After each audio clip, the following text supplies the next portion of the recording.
मैं विनय कुमार। जैसे कि आप सभी को मालूम है कि 12th का एग्जाम शुरू हो गया है और आज का पेपर आप सबका बेहतर गया होगा, मुझे यह आपसे उम्मीद है। और आज मैं आप सभी को 12th क्लास का मैथ में से सारणी का कुछ महत्वपूर्ण क्वेश्चन बता रहा हूं, तो इसे आप एग्जाम में देखकर ही जाइएगा, क्योंकि यहाँ से हो सके ऑब्जेक्टिव आपका कवर हो जाए। तो वीडियो में अंत तक बने रहिएगा। देखिए, सारणिक में सबसे पहले हम लोग मान ज्ञात करते हैं। जैसे हम मान लीजिए एक सारणिक ले लिए और यहाँ लिख दिए 3, 4, 5, 6 का मान ज्ञात करें। मान ज्ञात करिए। एक क्वेश्चन ये आ गया कि का मान ज्ञात करिए। अब आप मान कैसे ज्ञात करेंगे? तो बहुत ही देखिए आसान है। करना क्या है, तिरछा तिरछी गुना कीजिए। 3 में 6 से गुना कीजिए, तो 3 गुने 6 हो गया। और माइनस का चिन्ह दे दीजिए, हमेशा माइनस का चिन्ह देना है। और फिर 5 में 4 से गुना कीजिए, तो 3 में 6 से गुना करें तो 18 आया, और 5 में 4 से गुना किए तो 20 है। तो 18 में से 20 जाएगा, माइनस का 2 आ गया। ठीक है, एक और क्वेश्चन लेते हैं, ध्यान दीजिएगा। -4 ले लिए, -3 ले लीजिए, 2 ले लिए यहाँ पे हम, और यहाँ पे -8 ले लेते हैं। का मान ज्ञात कीजिए। ये एक सारणिक है और इसका मान ज्ञात करना है। तो कुछ नहीं करना है, -4 में -8 से गुना कीजिए, ठीक है, और माइनस का चिन्ह दीजिए, और फिर 2 में -3 से गुना कीजिए।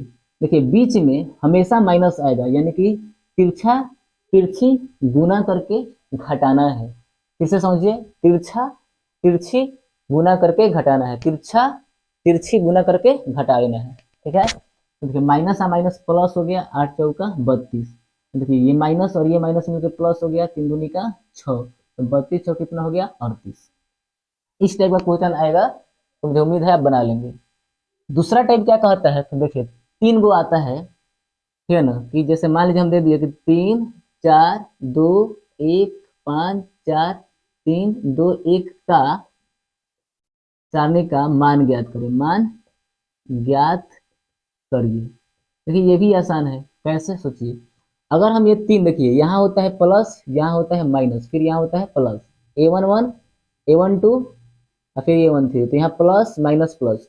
तो अगर आप 3 को ले लिए, तो 3 के सामने जो भी है, तो देखिए 3 के सामने 4 है, 2 है, 3 के सामने आपका 1 है और 3 है, तो 3 के सामने ये पड़ा और 3 के सामने ये पड़ा, तो 3 के सामने जो भी होगा उसको हटा दीजिए। तो क्या दिखाई दे रहा है, 5 4 2 1। क्या लिख लीजिए, 5 4 2 1। प्लस के बाद क्या आया, माइनस, तो ये माइनस लिखिए और इसके जगह पर क्या लिखिए, 4।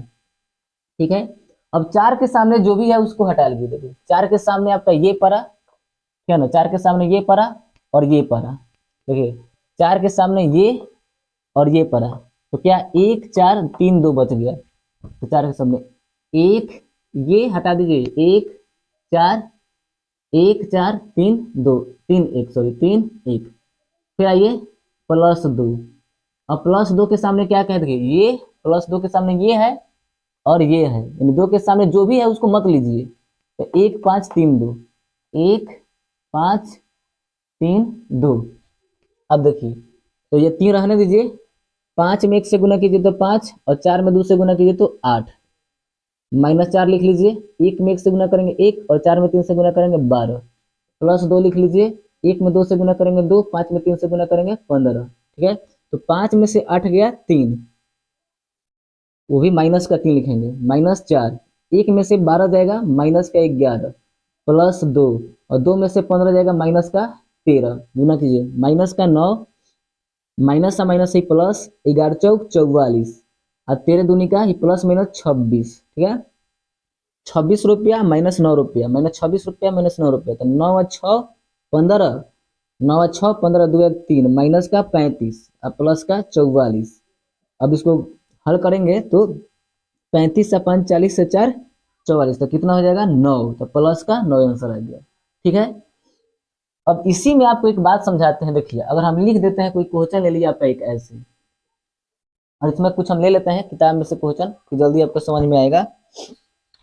और किताब में एक हम क्वेश्चन ले लिए और आपको दे दिए, लिख दिए 1 0 1, फिर है 0 1 2, 0 0 4 और ये एक सारणिक है, का मान ज्ञात करें, का मान ज्ञात करें। देखिए गुणधर्म याद रखिएगा, यहाँ से आपको एक गुणधर्म बता रहे हैं। गुणधर्म यह है कि सारणिक का उस पंक्ति को या उस स्तंभ के अनुदिश हल करिए जिनमें शून्यों की संख्या अधिक हो। देखिए पहला रो, दूसरा रो, तीसरा रो, इसको कहते हैं पंक्ति 1, पंक्ति 2, पंक्ति 3। पहला स्तंभ, दूसरा स्तंभ, तीसरा स्तंभ, पहला कलम, दूसरा कलम, तीसरा कलम। तो जिस पंक्ति में या जिस स्तंभ में, जिस पंक्ति में या जिस स्तंभ में, पंक्ति को रो कहते हैं, स्तंभ को कॉलम कहते हैं, तो जिस पंक्ति में या जिस कॉलम में यानी कि रो में, पंक्ति में शून्यों की संख्या अधिक हो। तो देखिए ये पहला कॉलम है, तो इस पहला कॉलम में 2 गो शून्य है, तो कॉलम से ही क्या कर लीजिए, हल कर लीजिए। तो देखिए यहाँ 0 है, तो 0 को कभी मत, 0 छोड़ दीजिए, 0 छोड़ दीजिए और 1 को ले लीजिए। तो 1 को लेंगे तो 1 के सामने ये पड़ गया और ये पड़ गया, तो बच गया 1 2 0 4। तो इसको हल कर देंगे, 1 में 4 से गुना करेंगे 4 और 0 में 2 से गुना करेंगे तो 0। तो घटाएंगे तो कितना आएगा, 4 ही आएगा, तो इसका आंसर क्या आ गया, 4 आ गया। उसी तरह से और क्वेश्चन आपको लेके समझा देते हैं, ठीक है।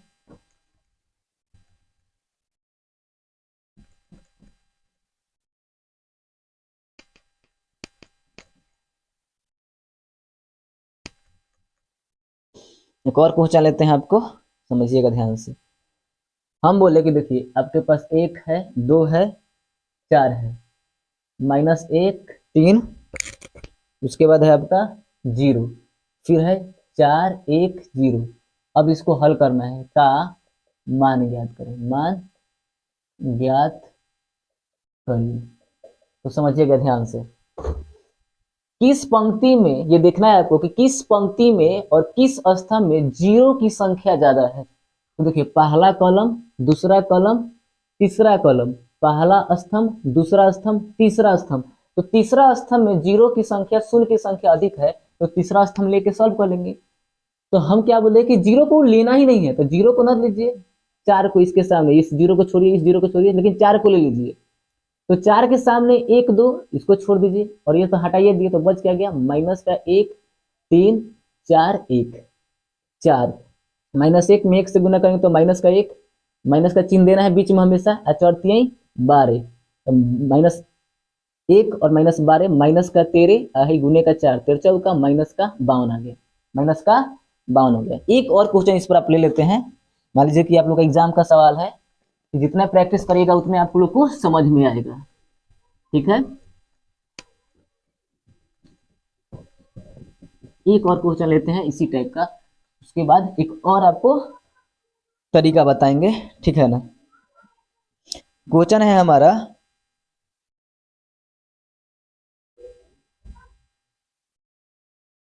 3 - 1, ऐसे लेते हैं 3 0 0 5 4 2 3 2 -1 ले लेते हैं, ठीक है।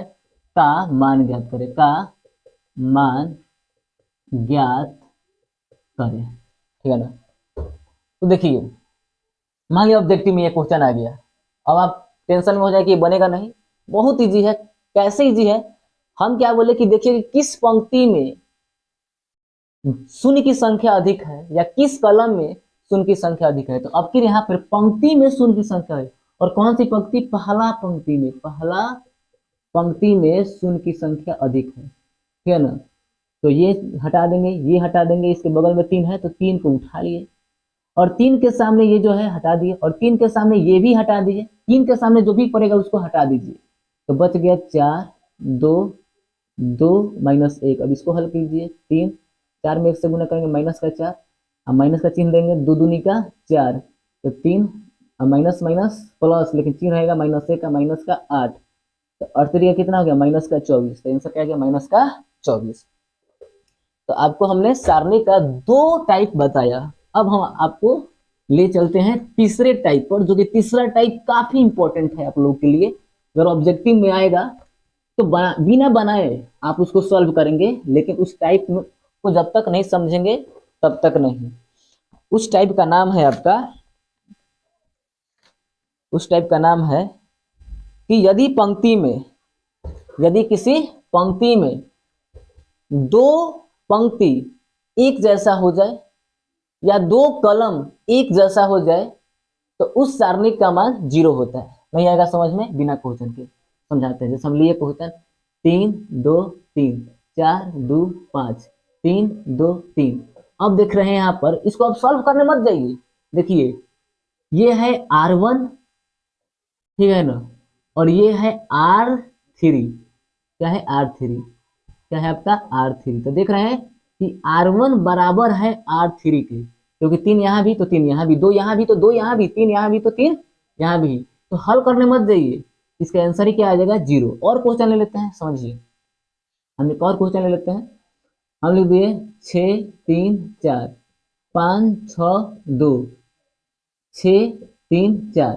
अब इसको आप हल करने मत दिए, पहले का मान ज्ञात करें, का मान ज्ञात करिए। अब बच्चा मान ज्ञात करने जाएगा नहीं। देखिए ये C1 C2 C3, तो ये हो गया C1, ये हो गया C2 और ये हो गया C3। तो देख रहे हैं कि C1 में ये 6 तो यहाँ भी 6, यहाँ 3 तो यहाँ भी 3, यहाँ 4 तो यहाँ भी 4, यानी कि C1 बराबर है C3 के। तो दो, हम क्या बोले, दो पंक्ति या दो कलम आपस में बराबर हो जाए तो हल करने की जरूरत नहीं है, आंसर क्या लेना है 0। तो C1 C3 बराबर है तो इस सारणी का मान हल करने की जरूरत नहीं है, राइट क्लिक क्या लिख देना है 0। तो ये एक क्वेश्चन हुआ। अगला क्वेश्चन क्या है उसको समझते हैं। अगला क्वेश्चन ये है कि यदि हम किसी सारणिक में अपने मन से कोई स्वच्छ राशि लेके गुना कर देते हैं, ठीक है ना, क्या करते हैं, गुना करते हैं, डायरेक्ट क्वेश्चन से ही समझा देते हैं। देखिए हम लिख दिए यहाँ पर 102, क्या लिख दिए 18 लिख दिए, और यहाँ लिख दिए 36, फिर लिख दिए यहाँ पर 1 3 आपका 4। सारा एनसीईआरटी बुक का क्वेश्चन आपको बता रहे हैं, 17 3 6 ये ले लिए। अब मैंने इसको सॉल्व करे, मैंने इस सारणी का मान ज्ञात करे, तो ये तो विद्यार्थी के लिए बहुत ज्यादा हार्ड क्वेश्चन लग जाएगा। कुछ नहीं हार्ड। देखिए देखिए क्या ये 17 से कट रहा है, कहाँ 17 6 का 102, क्या ये 3 से कट, 3 6 का 18, क्या ये कट रहा है 6 6, सब 6 से कट रहा है। तो क्यों ना हम 6 कॉमन ले लेते हैं, क्यों ना हम 6 कॉमन ले लेते हैं। तो जब हम 6 कॉमन ले लेंगे तो देखिए 17 6 का 102 यहाँ 17 आ गया, 36 18 यहाँ 3 आ गया, 6 6 1 36 यहाँ 6 आ गया, और फिर यहाँ 1 3 4, फिर यहाँ हो गया 17 3 6। तो अब देखिए R1 और R3 बराबर हो गया तो 6, और जब दो पंक्ति या दो कलम आपस में बराबर हो जाते हैं तो उस सारणी को हल करने की जरूरत नहीं है, बल्कि उसका आंसर क्या होता है 0। तो 6 में 0 से गुना करेंगे तो 0। ठीक है, एक और क्वेश्चन ले लेते हैं यहाँ पे अपने मन से समझाने के लिए। इसमें मान लीजिए कुछ से गुना कर दिए, इसमें मान लीजिए हम 8 से गुना कर दिए, तो 8 3 का 24, 8 दूनी का 16, 8 3 का 24, फिर 4 2 5, ठीक है, यहाँ ध्यान दीजिएगा। और यहाँ लिख दिया 3 2 और 3 का मान ज्ञात करें, इस सारणी का मान ज्ञात करें। तो क्या देखिए, पहले देख लीजिए कॉमन निकल रहा है। देखिए 3 8 24, 2 8 16, 3 8 24, यानी कि यहाँ से 8 3 के 24, या 3 मिल गया, 8 दूनी का 16, यहाँ 2 मिल गया, 8 3 के 24, यानी 8 कॉमन ले लेंगे, 8 कॉमन ले लेंगे। 8 कॉमन लेने पर, तो 8 कॉमन लेने पर क्या फायदा दिखा, जैसे ही 8 कॉमन निकाले हम तो 8 3 के 24, 8 दूनी का 16, 8 3 का 24, यहाँ गया 4 2 5, और फिर हो गया 3 2 3। तो फिर से देखें कि ये पहला पंक्ति ये तीसरा पंक्ति आपस में बराबर हो गया। जो दो पंक्ति आपस में बराबर हो जाता है तो सारणी का मान 0 होता है। तो 8 में 0 से गुना किए तो आंसर ही क्या आ जाएगा 0 आ जाएगा। एक और क्वेश्चन लेते हैं, ठीक है ना, क्योंकि वहां से भी एग्जाम में क्वेश्चन आता है, ठीक है ना। तो क्वेश्चन आपका ये है, एनसीईआरटी बुक का ही सारा क्वेश्चन आपसे ले रहे हैं, इसलिए इसको पढ़ के ही जाइएगा एग्जाम में। क्वेश्चन ये है कि यहाँ ले लेते हैं इस टाइप का क्वेश्चन, ये तीसरा टाइप हो गया x2 18x, ठीक है। और एक और क्वेश्चन इधर बराबर में दे दिया, सॉरी 6 2, और यहाँ हो गया 18, और यहाँ दे दिया 6। तो x का मान ज्ञात करें, x का मान ज्ञात करिए। बहुत सिंपल है, देखिए क्यों सिंपल है। x में 1 से गुना करेंगे तो x स्क्वायर, माइनस का जो चिन्ह देना है उधर जाते समय, तो 18 दूनी का 36 बराबर, तो बराबर का चिन्ह है तो बराबर जैसे क्वेश्चन वैसे हल कीजिए। 6 में 6 से गुना करेंगे तो 36, माइनस है तो माइनस, 18 दूनी का 36, तो एक्स स्क्वायर माइनस का 36, तो 36 में 36 गया 0, तो एक्स स्क्वायर बराबर उधर जाएगा माइनस, तो ये प्लस में 36 जाएगा, तो एक्स बराबर रूट अंडर, रूट चढ़ाएंगे तो प्लस माइनस दोनों देंगे 36, और 36 का वर्गमूल प्लस माइनस 6, तो एक्स का मान आ गया प्लस माइनस 6, यानी इस एक्स के जगह पर प्लस 6 भी रखेंगे, माइनस 6 भी रख सकते हैं। तो मिलते हैं अगले वीडियो में। जय हिंद, जय भारत, जय संविधान। तो चैनल पर नए हैं तो सब्सक्राइब भी कर लीजिएगा।